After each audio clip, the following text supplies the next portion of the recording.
Support comes from Hampton Roads Community Foundation, partnering with donors from all walks of life to improve southeastern Virginia through grants, scholarships, and leadership initiatives. Learn more at hamptonroadscf.org.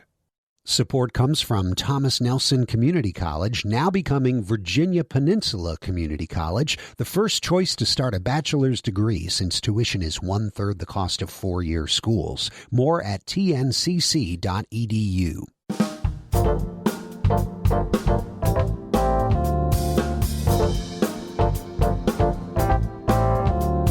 Hello, everyone. I'm Barbara Ham-Lee. What does even the thought of losing our right to vote in America mean to the African-American community? Turmoil and turnover in the office of Vice President Kamala Harris cause for concern or natural growing pains. And incoming Governor Glenn Youngkin says one of the first things he'll do is remove the mask mandate in Virginia. Is that wise while we're still in the midst of the Omicron surge? Lots to talk about with the Another View Roundtable. Alvean Lyons, Daun, Hester, and Allison Moore are standing by. Another View will be right back after this national, regional, and local news from NPR and WHRO News.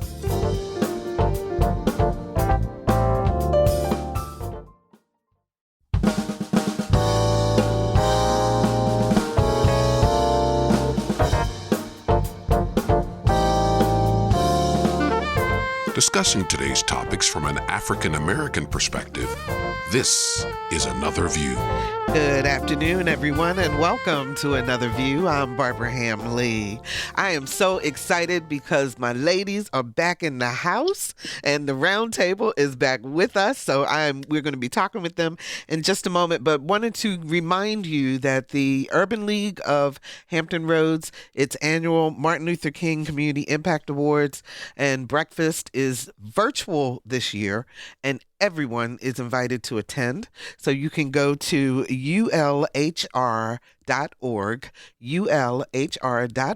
and register, get your link, and join. Pharrell is the keynote speaker, and I know that it's going to be a wonderful event. So everybody is welcome, and I'm sure they would love for you to sign up and participate. So we've got a lot to talk about today, so let's get going with our roundtable pundits. She's an expert in relationship building and intercultural dynamics. I want y'all to meet Dr. Alvean Lyons for the second time since we haven't heard from you in a while, Alvean, and then you just went off and got another doctorate. That's fantastic. Listen, there's that thing out there that they call black girl magic, right? So it's our responsibility as women of color to continue to raise the bar, to inspire others to realize that there is no limit to what it is that we're capable of as active and positive contributors to our American culture. So I had a job to do. So in COVID, some people got plastic surgery. I got another degree. So tell us what your doctorate is in and how are you using it? Okay, so the second doctorate is also in counseling. So, my background is all in psychology and counseling and advanced studies in human behavior. So this one is also in counseling. My first doctorate was in Christian counseling because, I do a lot of work serving faith communities across, the state. And so, but I only used that DR in that space, and I wanted to make sure that I was honoring both components of my world, serving both secular and non-secular, people of faith and not people of faith. And I actually spend most of my time using it in business environments because we really underestimate the trauma that takes place in the workplace. Right. And if we don't make the workplace a healthier, safer place for innovation, creativity, and contribution from both a cultural and generational perspective, we are going to lose the richness of what it is we have to offer as a collective. So I spend a lot of my time making sure that our work environments are healthier places for all of us to be able to contribute one with another. That's fantastic. Thank you so much. And I'm looking forward to chatting with you today. Norfolk City Treasurer Daun Hester is with us. Hello, Daun. How you doing? I am good. Hello, everyone. It is so good to see good, you. Y'all haven't seen us, but we look good. Absolutely. And Happy New Year to you, because we haven't seen each other in several months now. So this is a good thing. And I'm glad you guys are back. And Daun, I know that I received a press release. There's some changes going on in the Treasurer's office in Norfolk, as well as the Commissioner of the Revenue. You want to tell us a little bit about that for Norfolk residents so that they're aware of what's happening? Yes, and thank you for the opportunity. And once again, hello, everybody, and Happy New Year.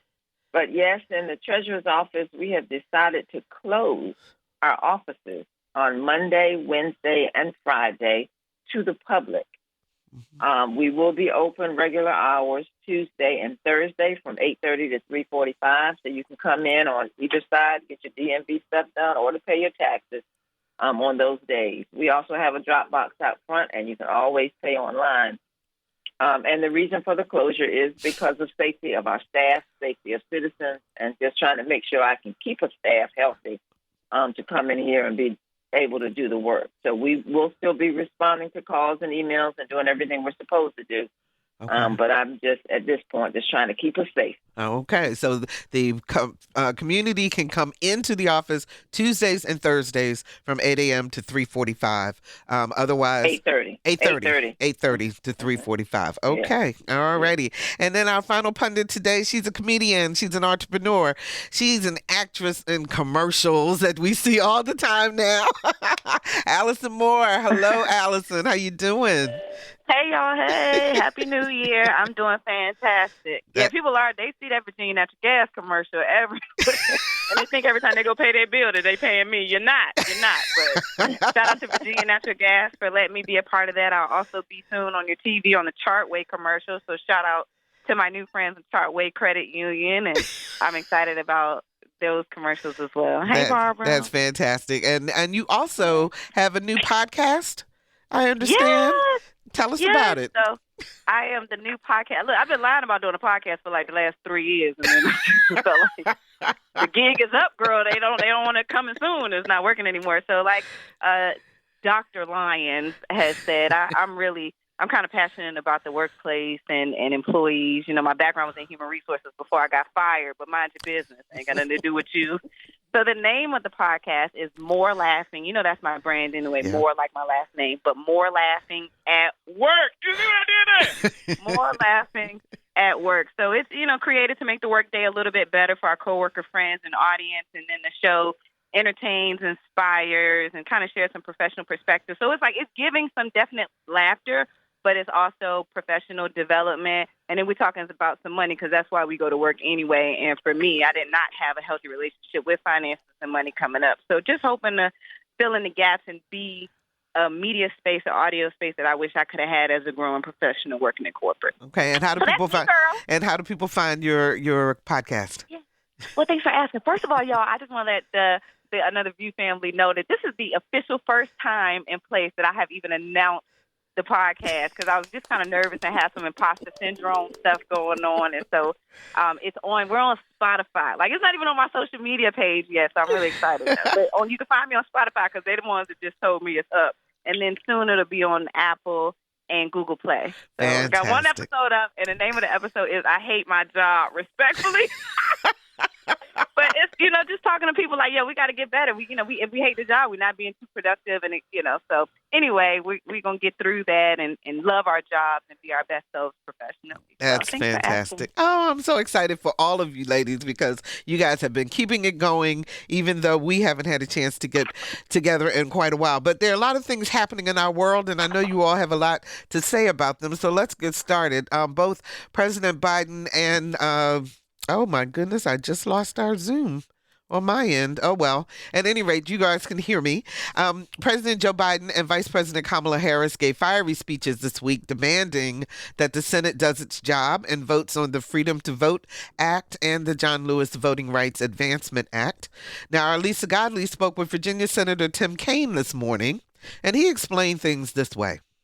Good morning, Senator Kaine. Hey, good to hear your voice. We don't have a lot of time, but I need you to explain to me, how much is the 15th Amendment being threatened at this point? There is a coordinated attack on not only the voting rights of African Americans, but many other communities, because powers that be in certain states don't like who they vote for. So you see states like Georgia, Texas, but also states like Montana, Arizona, Pennsylvania considering very serious restrictions on access to the ballot, penalizing folks who are attempting to help others to vote, allowing indiscriminate challenges of voters' qualifications to vote that then subject those voters to really burdensome administrative processes, mass purges of voters, reduction of time for early voting or locations to vote. And these are being done in a surgically precise way to target minority voters, to target young voters, to target tribal voters in states with significant Indian populations. There's also an effort underway in many of these states to allow partisan legislatures to take control of the declaration of who a victor is away from the duly sworn election officials of the state. We're seeing this in Georgia and other states.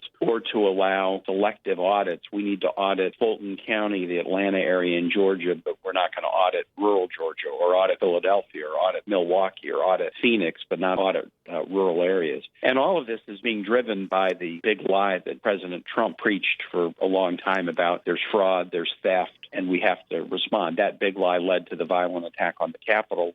I was there January 6, 2021. It was an effort to disrupt the peaceful transfer of power and disenfranchise 80 million people who voted for Joe Biden and Kamala Harris. And that effort is continuing, not necessarily violently, although there are threats that are multiplying against local election officials.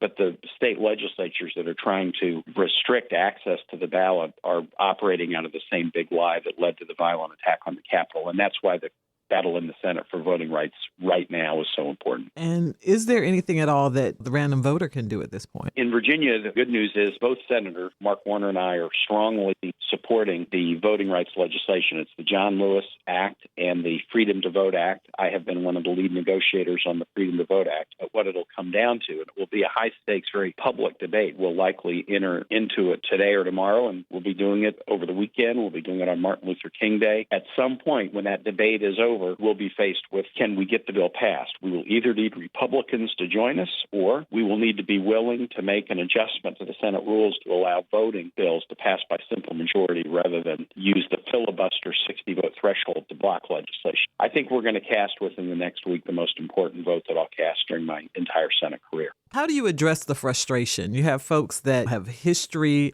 I was just thinking this morning, I had a great-great-great-grandfather that served in the colored troops of the Union Army, a dad who served in World War II, and each time you feel like you're getting close to equality, each time you feel like it's almost in your grasp of things equaling out, it seems like somebody, changes the rules. How do you address the frustration that's out there? It's a great question. And I was a civil rights lawyer before I got into politics, and I did voting rights work. So I've always been a champion of voting rights. But I'll tell you, I had a real epiphany a few months after January 6th, because I realized, wow, that attack that day was the first time that me, a white male born in 1958, had ever had anybody try to disenfranchise me, because they were trying to overturn the election in which I had voted for the candidate who won. And for about 4 hours that day, I realized, wow, here's what it feels like to be subject to discrimination. Here's what it feels like to be subject to disenfranchisement. Many people have had that feeling their whole lives. Some communities have had that feeling for centuries. I had never had it before, but for 4 hours, I got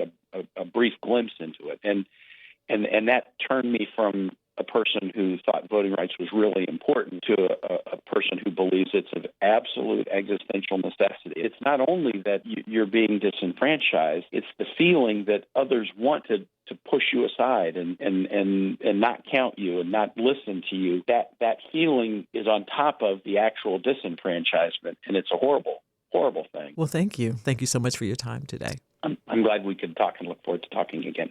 So that was Senator Tim Kaine talking with Lisa Godley this morning. Alvean, does a person have to experience a particular part of life before they can be as empathetic? It really struck me when he said, I didn't really get it until the insurrection in terms of how important it is for all of us to have the right to vote. It's funny that was the thing that stood out most to you, because I literally wrote that very quote down, that for 4 hours I was able to get a glimpse of what others have experienced their whole lives, right? And I have a very, very good friend. He's one of my best friends. He's listening now. I will not say his name as to not embarrass him. But we met in the workplace, developed a lovely relationship over the years, come from very different experiences. He's a mature man and happens to be of Caucasian descent. And we had spent so many hours communicating with each other during the development of our relationship. And one of the conversations that we did not shy away from was really about race and being an only and understanding the experiences of those who happen to be onlys also in work environments and, political experiences. The list goes on. And one of the things that he did, not per my urging, his own personal decision, is he decided to join a league. He plays a particular sport that he loves very much. He decided he was going to join the league, but he joined a Black league in order to know what it's like to be an only in a room. I thought it was one of the most characterful decisions someone could possibly make just because of their genuine love for another person. That I want to step into your shoes just to know what it's like to be in your situation.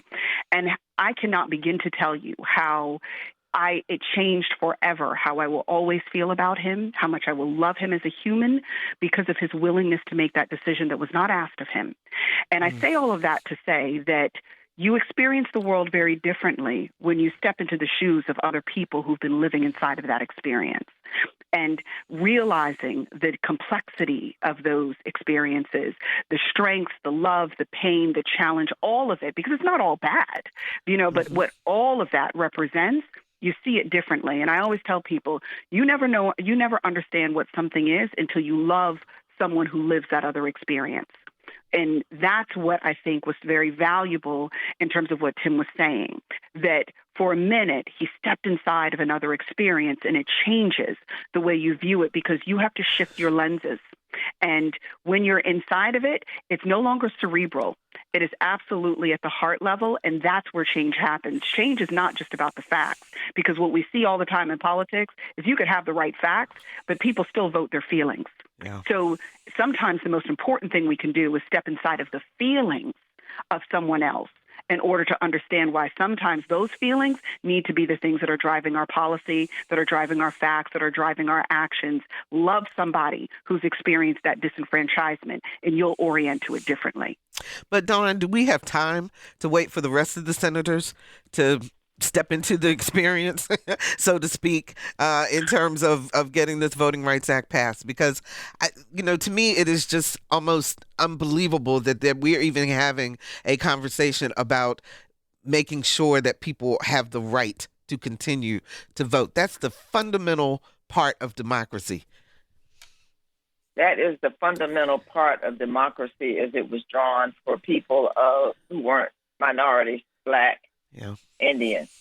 It was drawn for and by Caucasian. And so, no, we don't have time for, we always have time. Okay, let me be right. For people to evolve to a certain point. But I want people to trust me when I share my experience with them. And the journey that I have had and the challenges that I have faced with discrimination of all types as a Black woman, as a Black person. And so, no, we don't have time for you to experience it yourself. You need to trust me, and then you need to move on it, because I'm telling you how we are being treated, how we are being devalued, how we are being stepped on, how we are being not listened to. And so I appreciate what Tim said. I know that his heart is in the right place. So then I'm going to say that out of this horrible experience on January 6th, something good came out of it, because Tim grew, but Manchin didn't grow. Sinema didn't grow. All they want to do is hold on to their seat. And I don't know if I'm going too far. All they're trying to do is hold on to their seat. But as an elected person, you're supposed to be serving the people that you represent, not yourself. Yeah. So if you're going to lose an election, you still need to vote right. And then it's up to the people to decide whether you want to stay in there or not. So I appreciate Tim. I'm glad he had that eye-opener. It was a wonderful conversation. But we passed all that. We don't have time for that right now. Allison, I know that you know when President Biden and Vice President Kamala Harris were in Atlanta this week, that there were several grassroots voting organizations who did not come to the speech because their whole attitude was, we're tired of talking, it's time for action. I'm wondering what you're hearing in terms of are young people even talking about what it might mean if we didn't have the right to vote, or if our voting rights were so curtailed that we had no influence? Can I just get into the fact that I love how you called me the young person? Shout out to everybody in the 80s. We still young. Hold on. Yeah, I think that the people were like, if I could surmise their energy and how they felt, it was like, I'm not facing the streets of COVID for y'all to keep blowing fluff. Like, I think people just get it. I know that there are a lot of people, their sentiments is, okay, we done came out here, we done marched, we done fought, we did our part. We still are not seeing what we believe should be the fruit of our efforts, and this is not the route to go. I mean, insanity says doing the same thing and expecting something different. Yeah. And I truly believe that people right now are frustrated. They're disheartened. They're just, especially those who we kind of push to, it's your right, it's your responsibility, you got to go vote. What you mean? Your grandmama, she would have wanted you to vote. And now they like, see, my grandma would have said stay in the house because the virus out here, and I'm tired of y'all lying. And I really think that that's more of what it is, especially in Atlanta, because they came out, they showed up, they did some things before, and I think that people are feeling kind of used. And a lot of people are like, I don't want to keep holding you all's water. Stop. Just y'all call me when you're ready to make a decision. And I don't know if it's so much as, okay, well, how would you feel if we lost our rights? I think some people like, my rights are really not rights anyway. I think that people are at this space now where they're like, girl, bye with these fake rights because it's just rights on paper because I'm still, where is the student loan decree? Like, it's just so many promises that you made. We voted. So are our rights really backed up anyway? I just think that that's some of the frustration and energy. Mm-hmm. And if I'm not speaking correctly on behalf of us young folks, then y'all should have emailed me and told me what to say. But I want to ask you, Alvean. You did the right thing. You did. And Alvean, I want to ask you, though, because this is the thing that's really been puzzling to me. And that is, so we have Joe Manchin and Kristen Sinema. And I'm talking about group dynamics at this point. How is it that two people can have such control that over the majority who say that they want to go in a different direction? What allows that kind of dynamic in human interaction to happen that they can maintain this kind of control? I know that's not an easy question. I get it, but it's just and confusing. You don't want to, get me started on how two people can create a coup. Okay, that happens in work environments all the time. I have lived it up close and personal when folks have an agenda and they have decided that all other things be darned, what matters to them and what they want is more important than what's in the best interest or the health of the whole, right? And the thing that my experience has been in those kinds of human dynamics is that those people would not have the power they have if there was a definitive will inside of the whole that, in essence, isolates that. And what I mean by that is to say that there have to be other people who are either lukewarm or not committed in order to allow for those things to happen in the first place, right? So there is a reason why some folks can get away with stuff. It's the same experience, and I'm not trying to judge anybody, however they voted. But when people were just so appalled that there was a possibility of a Trump, the thing I have to always ask is, listen, babe, it's not two people who voted for him, okay? Yeah. There was a majority that voted for him. So while you are feigning your appall, I want you to know that you need to have a conversation with your friends and your neighbors and your babysitters and your uncles and your cousins, because somebody had to allow that to happen. Somebody voted. And while I'm not interested in judging the people who did or didn't, this is not about that. This is just about the human dynamics. This is just about the facts.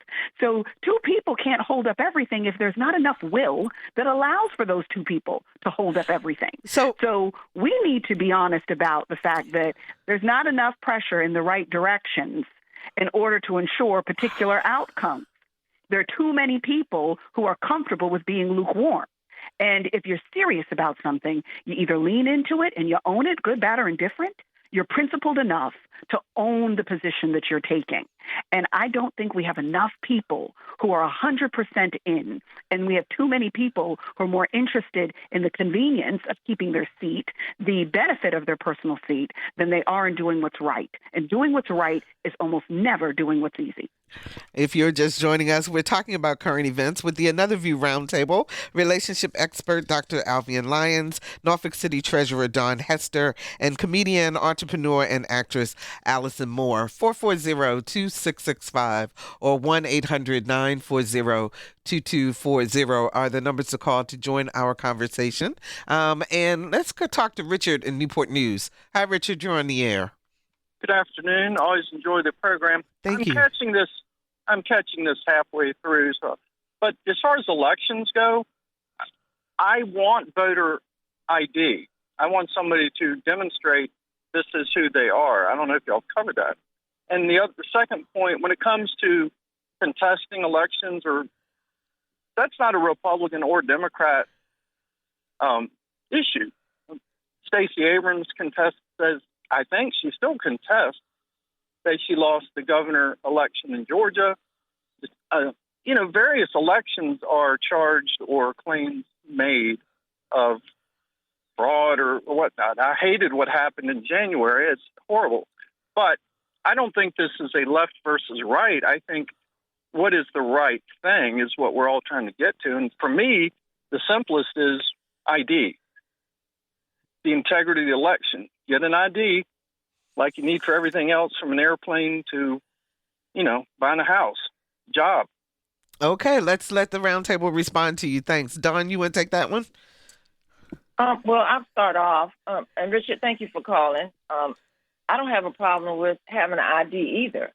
What was the problem, and in some places still may be a problem, is that everybody doesn't have an ID.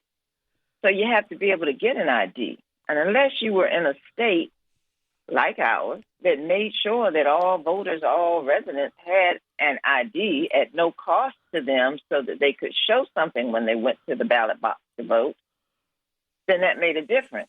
But every state doesn't do that. And legislating that kind of thing at the federal level helps us to make sure that people have what they need in order to vote. So I don't have a problem with an ID, but prior to that, everyone did not. And I'll stop there. Okay. And in terms of, and I think sometimes, Dawn, and tell me if you agree, that sometimes people, because here in Virginia, we happen to be more progressive in terms of ID, if you will. But people think that it's the same way across the country. And it isn't. And it is not. It is not. Rules are different in each state. Access is different in each state. It was that way before it was elevated after the January 6th situation. Mm-hmm. And different rules, yes, were put in place 2 years ago when the pandemic hit and people had to vote, to try to give people access to voting without having to come inside so they wouldn't infect others. Mm-hmm. So there were a lot of new things that were put in place. A lot of those things have been drawn back, but even those things that were new that were drawn back, in some states, they have pulled back the locations of voting, where you can vote, how, so you have fewer choices, which makes it, instead of me driving 10 minutes to get to my voting precinct, I might now need to drive 30 minutes. Everybody might not have access to a car. So those are the differences across the state. What the federal legislation does, at least puts parameters around what a state can do. So all 50 states, we have to work within the federal guidelines. Right. That's what the Supreme Court said, and why they said Congress had to put in place what was necessary. So that is, we're just going to have to make sure that we do those things. That's why this legislation is so important. The other thing I wanted to say when I stopped before was, he mentioned Stacey Abrams, who is running for governor again in Georgia. Stacey didn't contest the legality of the race. She contested processes that were put in place. She challenged those, but she did not challenge the numbers that were truly certified in that race. But there were some barriers put in place, and those are the barriers and things that we're fighting now, Richard. Thank you. Okay, thank you for that call. Let's talk to Tony in Virginia Beach. Hi, Tony. You're on the air. Hey, thank you. How are you doing today? Okay, how are you? Just fine. Good. Yeah, I just wanted to comment on, just talk about the comments of one of your guests on the show. And I am as passionate about voting rights as probably anybody on the panel. My parents, I was born in '63 in Alabama. My parents participated in the civil rights movement, and we moved to Ohio. And in the house I grew up in, Martin Luther King Jr., Jesus, and the Kennedy brothers were pictures on the walls in the house I grew up with, along with our family members. So I get it. One thing I do know, especially in our democratic republic, because we're not a true democracy, thank goodness, actually, is the fact that, unless you are a constituent or a body of constituents, you can't force members of your party to vote the way you want to vote. Yes, they've got to be convinced, and sometimes their reasons for not voting the way you want them to vote are absolutely ludicrous, as was mentioned about Manchin and Sinema. But the bottom line is, unless they feel fear from their constituents, they will engage with their colleagues in the Senate, but they're going to follow their own guidance. And, that's just the state of things today. I know a lot of Republicans were really pissed and disappointed when Senator McCain famously stood up and put the thumbs down to overcome the Affordable Care Act. He did not make a lot of friends that day, and he probably has much more guts and a lot more conviction than the two people that I just mentioned before his name. So the question, thank you, Tony, for that call. We appreciate that.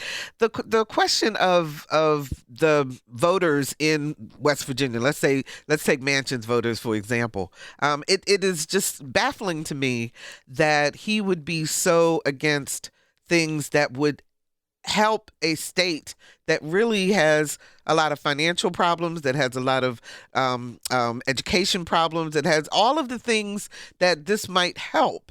That he would be so across the board. He's just different. Daun, I'm looking at your face because I can see. I know, and I don't want to be the one talking all the time. No, you won't be. I'm all fired up in this. So Manchin is thinking about his voters. And yes, he's thinking about himself. But the other thing we have to remember is that it's just not Manchin and Sinema. Yeah. They are the out front ones. But there are others, Democrats, in the Senate. So why aren't we hearing about them? Why aren't we hearing their names? We know some of their names because they're not the ones being out front. But we know who some of them are. But you always have the people who don't mind being out front and who want to be out front. Because if you look at, I'm going too far. So, but you always have those people. But there are those in the background who are leery too. In my opinion, I want you to vote because I want to see where you stand. And as Tony said, yes, we do as elected officials, since I've been one a long time, we do sometimes take a stand that is opposite to the party. I have done that. I have received the backlash from that. But the reason for doing that was because I needed to be able to let the voters know why I did what I did and the reason for that. So you just can't, it is a hard decision to make. For me, the issue is not how they would vote. To me, the issue is the filibuster. Yeah. So they keep saying the filibuster is tradition. Since 2019 and the COVID came, we have created new tradition. The world is not the same. So we need to create a new tradition.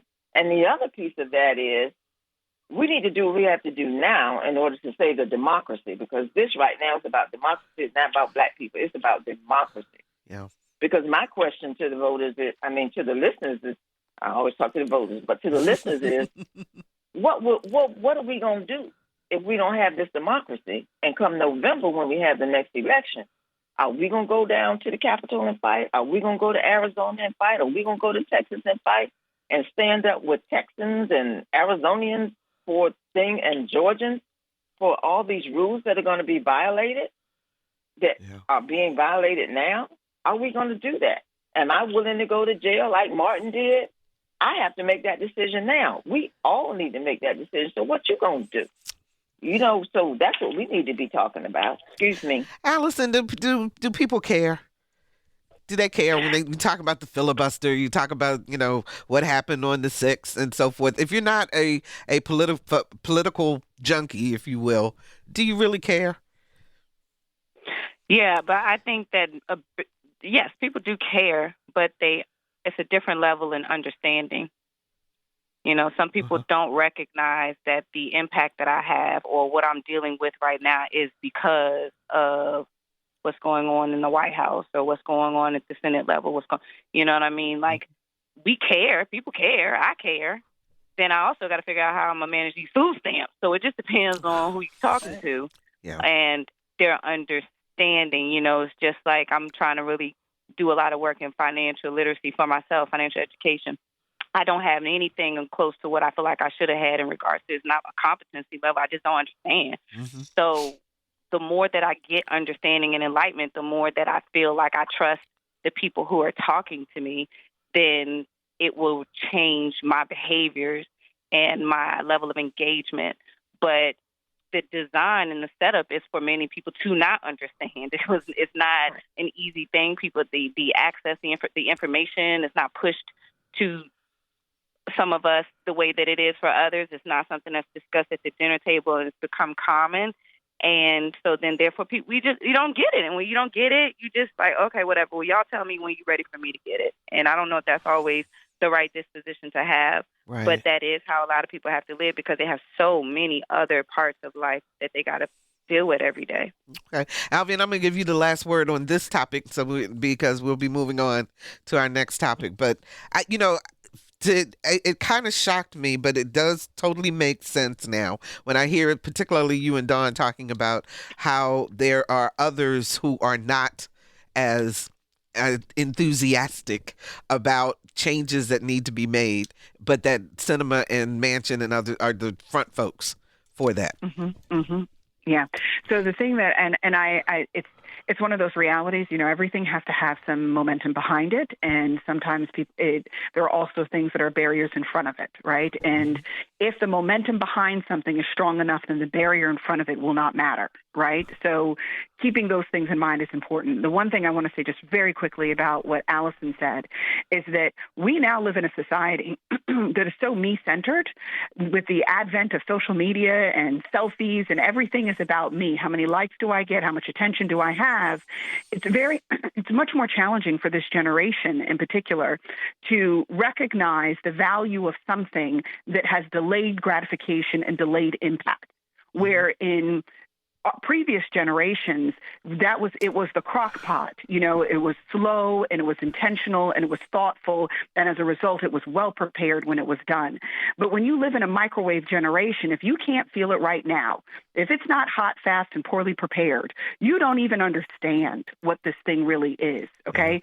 So like we're about everything under 40 just about, and I'm just over 40, but everything under 40 is really came up in the quick, fast. There wasn't dial-up. It was, you press a button and you're connected, and everything is how fast something can be done.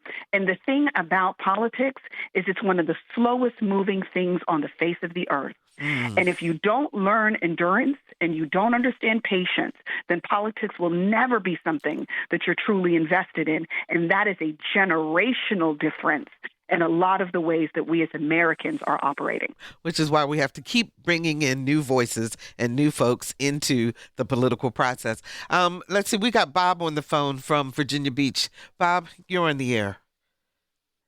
Thank you. I'm enjoying your phone discussion, your program.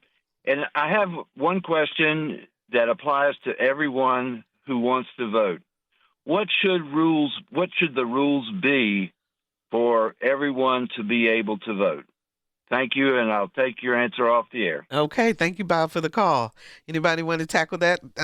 Let's see. Alvean, you want to start? What are some of the rules that everybody needs to do? I can tell you. Okay, so go ahead. I would say certainly at a base level, you certainly need to be an American voting in an American election, okay?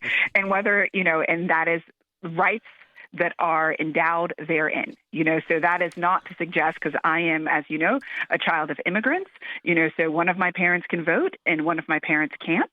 And so, we value the privilege of being able to vote and the responsibility that's associated with that. And we honor the difference between, those abilities. So I think that it's fair that you should actually be a citizen in order to be able to vote. I'm with Daun. I have no issue with there being identification associated with that to validate the legitimacy. However, much like Daun referenced before, we have to make sure that there are not barriers to entry that are unequally applied and created. If the landscape is equal, then we don't have to have fear for how some entity is going to be disenfranchised. So our responsibility is to make sure that that landscape is equal so that all rules apply equally across the entire population of American citizens. Okay, Allison, anything else you want to add in terms of what would it take to make it fair for everyone to vote, to answer Bob's question? To add to that, no, I just said that. I was like, well, I'm going to add to something that the doctor said. You got to start with me. Let everybody build up past me. Don't be put me on the end. I got a joke. That's what I got. All right, Daun, you got the last word on that. And then we're going to move on to Senator Kamala Harris. Vice President Kamala Harris, pardon me. I just think access needs to be the same. So if my precinct is at a school in my area, then the circle around my precinct for who comes to vote at my precinct should be the same distance for everyone else to travel to get to. I don't think that anyone needs to regulate whether or not I can give someone water or snacks if they're standing in line to eat. I don't think that needs to be a rule anywhere. Yeah.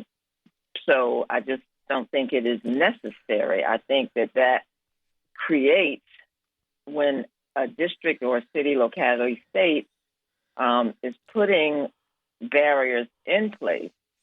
If I'm going to have to travel a long way to get there, and then I have to stand in a long line to vote, I don't think that you should deny me water or a snack.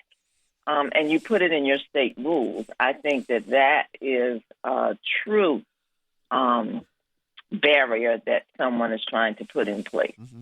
And so, that's along with moving the lines and fewer places to go, fewer places to drop your ballots off, that you can't do. You can't mail your ballots to everyone that votes in your locality. And people have a choice as to whether or not they want to bring that ballot back or if they want to come in and vote in person. Mm-hmm. So rules, you have to be an American. Right now you have to be 18. That's it. And you sign up and you get your voter ID card. But all of the other things that are being added on to that are what, Bob, are the issues that are problems for me specifically, but definitely problems for voters across the country. Okay. All right. Let's go on to our next topic. Upheaval in the Harris administration. Several key staffers have left the vice president's office. Is this normal growing pains or an issue with leadership? And I want to read something to you from the Washington Post in an article this is from Politico. It says, Harris and Flournoy, who is her chief of staff, defenders also note that women in power, Black women in particular, are subjected to standards that men often don't have to clear. A tough and demanding office environment may be seen as a virtue for one, and a sign of disorder and lack of leadership acumen for another. Alvean, is that true? When the Black woman's in charge and there's normal turnover, normal changes, normal ways of doing business, there's a problem, as opposed to if it was a Caucasian male, for example, which means it's just business. Right. So And now, I will not profess to know the intimate experiences of people who are working directly for Vice President Harris, right? So I neither want to validate or invalidate anybody's truth in terms of that intimate experience. But what I can speak to as a woman of color who has been in positions of power since my late 20s, which is when I started my company. So I've been a CEO since then, and then I've worked inside of about 40 different corporations helping to develop leadership and taking on leadership roles, and more recently than some others, had a very negative experience inside of that situation, in which being, particularly when you're the only person of color inside of an environment, and you're the only woman, and you've been a boss for most of your professional career, there are sets of expectations and professionalism and standards that you operate inside of. And when you're working with people who do not operate by those same standards, it is very easy for people to turn that into, you're an angry, aggressive, intimidating Black woman, rather than to say that, wow, I honor and respect the fact that she holds all of us to the same standard of excellence that she holds herself to, and that she will do anything for us to support us, but she also expects a lot from us. Because when we come together as a team, it is much like an army. We're only as strong as our weakest soldier. So our responsibility is to create an atmosphere in which we're developing those who have areas of weakness. But just because I met you where you are doesn't mean that I'm going to allow you to stay there, or that would make me a poor leader. My job is to elevate you. My job is to teach. My job is to create new opportunity, because if I have not helped you to be a better professional, then I have failed you as a leader. And sometimes when we are comfortable with a culture of average, we are bothered by excellence.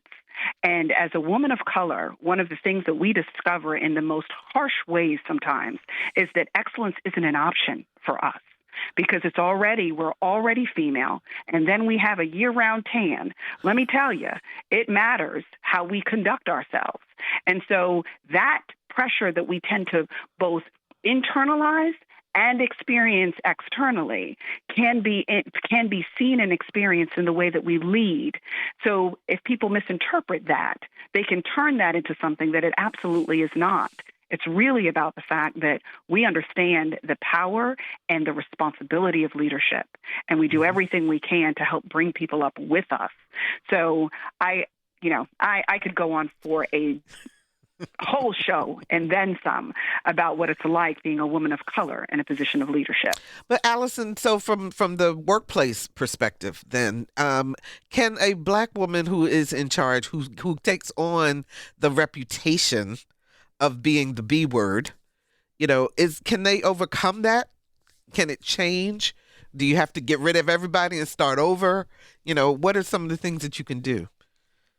Yeah, I mean, you can. I think that can be overcome, overcame, overcould, over something. I think so.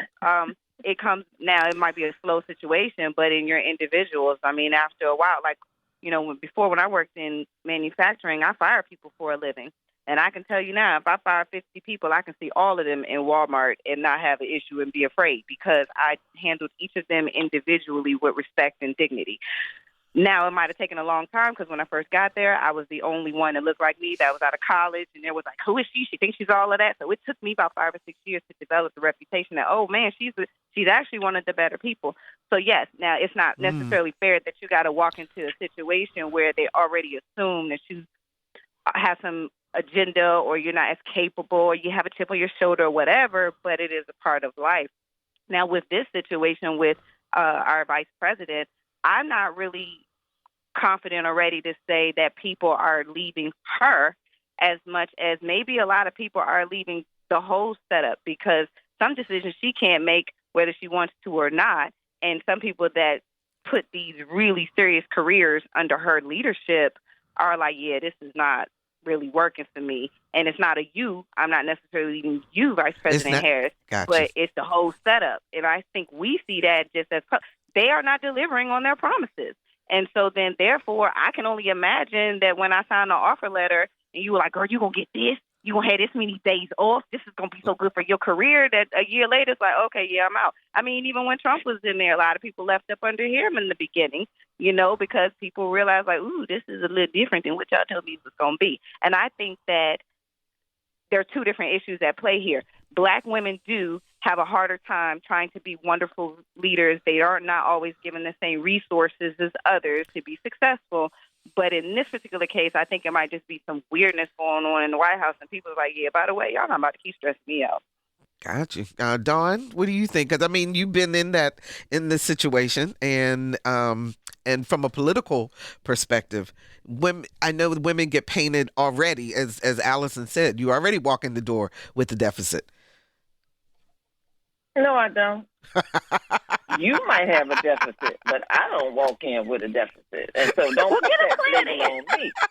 And so if you try to put it on me, I'm going to say something to you about it. So, no, I'm not walking in with a deficit. Now, I may be walking in not having all the knowledge that I need because it is a new role for me. No, I mean, when I say walk in with the deficit, too, I mean, that's the way some people may perceive. That's what I'm talking about. Right.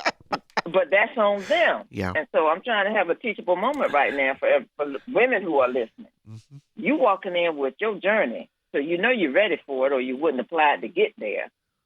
So you don't let anybody put their issues on you. Okay, so that's one thing.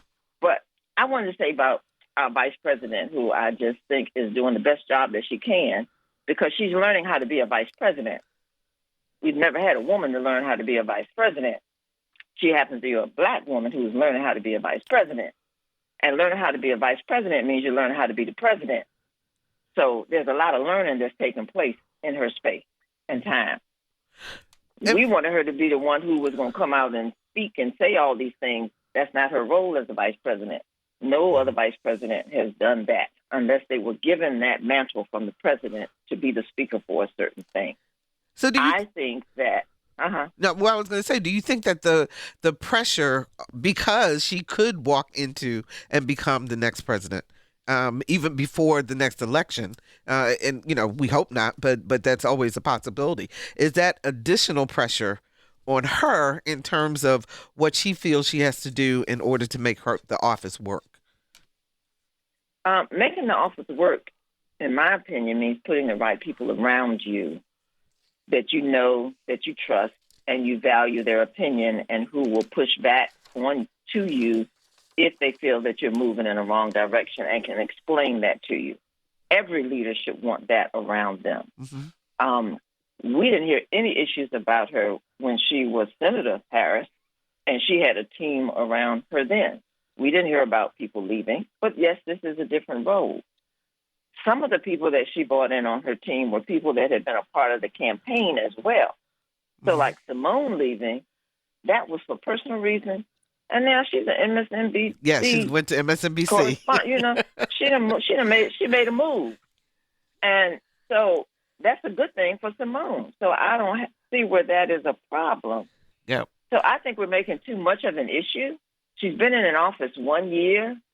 Yes, you have to figure out who you need and what you need. So some people are going to come, some people are going to go. Some people that have gone, did they stay in government or did they leave government altogether?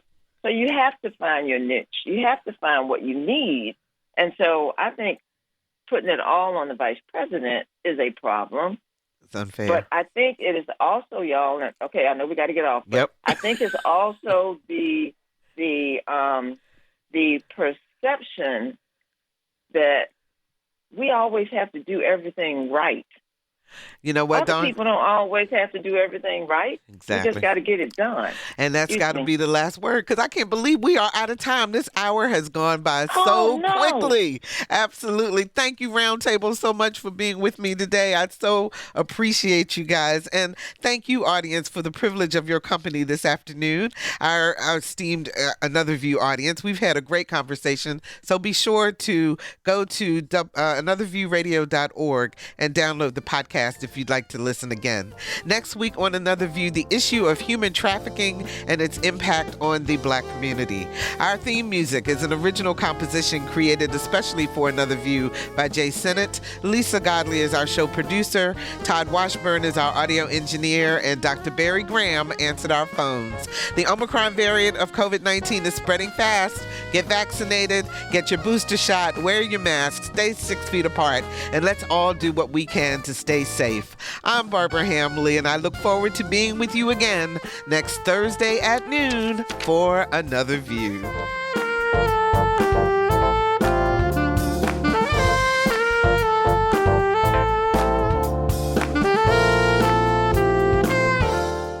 Support comes from Thomas Nelson Community College, now becoming Virginia Peninsula Community College, the first choice to start a career. Gain skills in fields like cybersecurity and education. More at tncc.edu. Support comes from Hampton Roads Community Foundation, carrying out your charitable wishes forever, whether it's helping shelter animals, feeding the homeless, enhancing the arts, or supporting students. Learn more at leaveabequest.org.